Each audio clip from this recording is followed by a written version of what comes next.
memorial material from memory can very often, rather like research, take you down a rabbit hole. How did you control the material in the writing? This is contradicting everything that we talk about, because my process of Roma is unlike any other process I've done in any other film, in any front of my filmmaking experience, not as a writer, director, even cinematographer, anything. Right. The process of Roma was, when it manifested the idea, it had 3 pillars. And those are things that are respect, and I don't move, are unmovable. When I have some idea manifests, comes with certain pillars, and you just... They're there. They are there. One is that it was about this character, Cleo, based upon one person, you know, that a woman who raised me. That is part of I'm part of her family. That the process, the tool was going to be memory, and that it was going to be in black and white. Those were the only 3 things. And so the process started to be memory, and that it was about all the research that you usually do in books and talking with experts. It was just like getting lost in memories.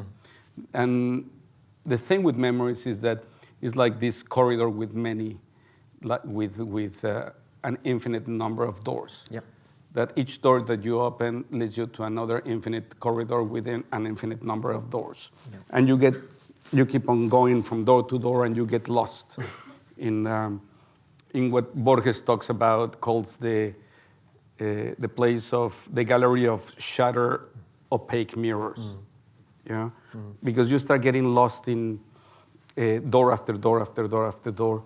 And I allow myself to get lost.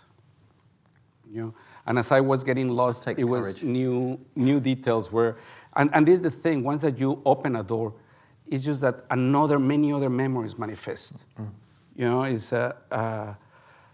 It was kind of very interesting, and more interesting when I start bouncing those memories with the real life Cleo, and just, and then learning about her memories, and it was a whole process like that. And when I felt that I had, and that I have reached like that point, I just sat to write, and I wrote the whole thing.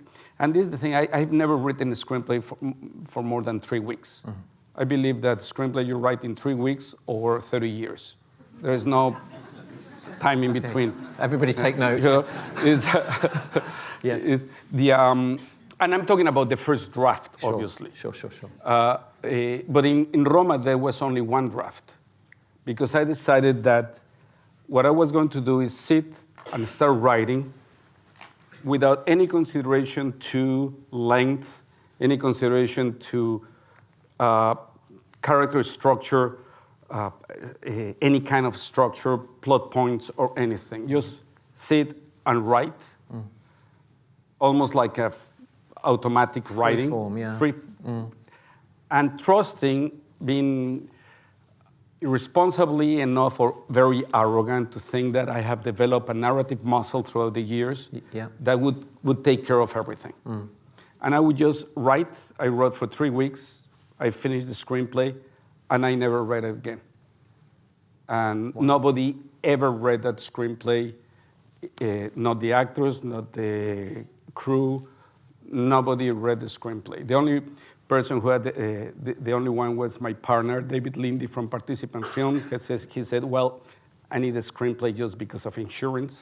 Otherwise, I cannot pay the money. He says, yes, but it's for your eyes only. I said, yes, for my eyes only, just give me a draft. And gave him the draft. It was in Spanish. He doesn't speak Spanish. So it was, and I opened this, I would open the pages, but I would never read the screenplay from A to Z to check structure, stuff like that. And because I didn't want anything to taint the process. didn't show it to my old collaborators like Alejandro González Iñárritu, Guillermo del Toro, Pavel Pawlikowski, or Carlos, my brother. I didn't want, because I knew that they would give me amazing suggestions that will make me kind of sidetrack. And I didn't want, I just wanted to preserve the purity of those memories and the way they were.